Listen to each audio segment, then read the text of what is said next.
Chicago O'Hare is the primary aviation hub for the Midwestern US. It's also the airport that I fly from the most, but I actually don't live in the Chicago area, so if I'm traveling and find more affordable flights closer to home, I'll surely take those options. Today, we're flying from Chicago to Decatur, Illinois, a route that falls under the Essential Air Service program and is contracted to SkyWest/United Express with CRJ 200s. It's a pretty short flight, but I'm still glad you're joining me, so let's begin.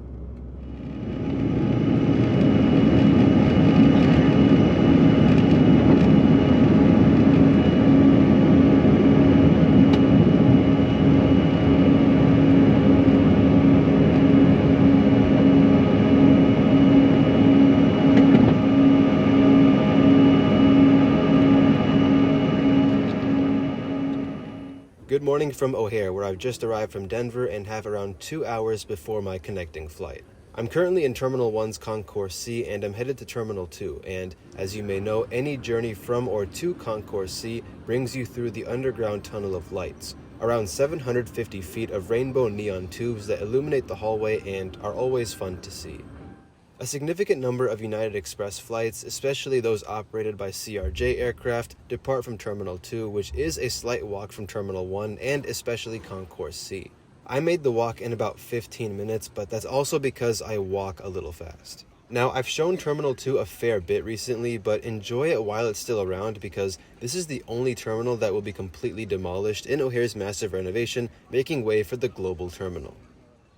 This afternoon, we're headed to Decatur on Flight 5134, an Essential Air Service route that's operated up to twice daily.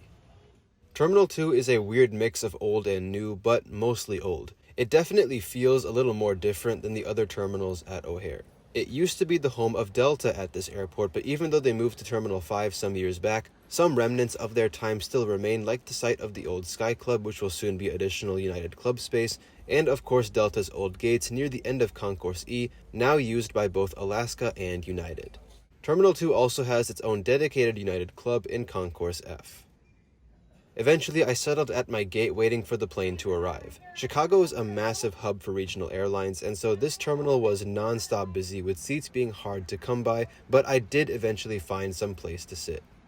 Looking out the window, I was surprised to see just how many planes were sporting United's new livery.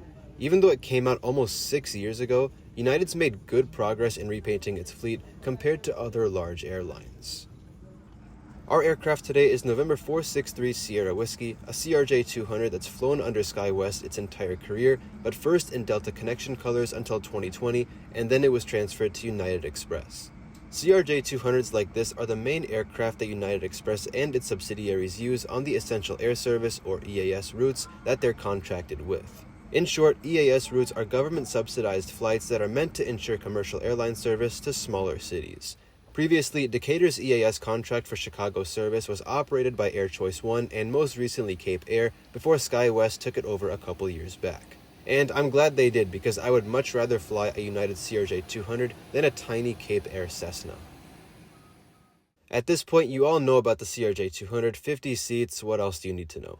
This afternoon, I'm in 9A and these seats were comfy enough for this short flight. You'll also find a tray table, a large seat pocket, though no more magazines, and plenty of under-seat storage, which helps a lot, especially if there's no one next to you. I'll be coming through the cabin to collect anything you wish to discard, so please do not put the used wipes or trash in the seat back pocket. Appreciate your cooperation. Thank you. Every time I walk past looking for your seatbelt, so if you can please make sure your seatbelt is visible over your most outer garment. If you need any assistance, there's a call button above your seat and also a reading light. FAA regulation prohibits tampering with, disabling, or destroying laboratory smoke detectors. U.S. law also requires passengers to comply with lighted signs and crew member instructions.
I've been on a fair amount of these intra-Illinois flights, and you can imagine we didn't cruise for very long.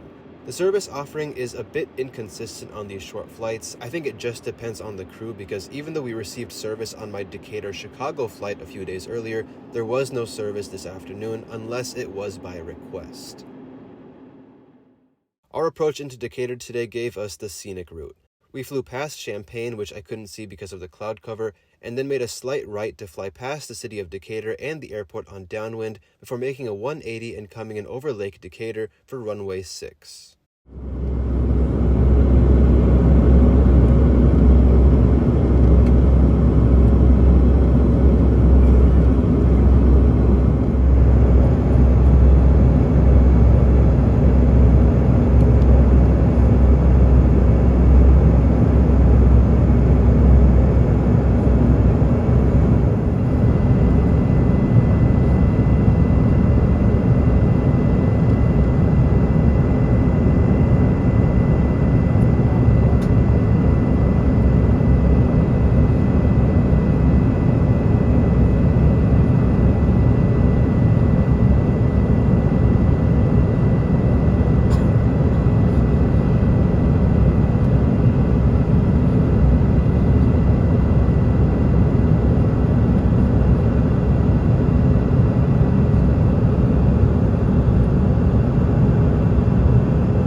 Flying in and out of these small airports is always something I find enjoyable, not only because it's something different, but in my case, as someone from Central Illinois, these are, in most cases, the most convenient airports to fly from. I'm really glad United Express continues to hold the EAS contract from Decatur, and I hope to fly them again from here sometime soon.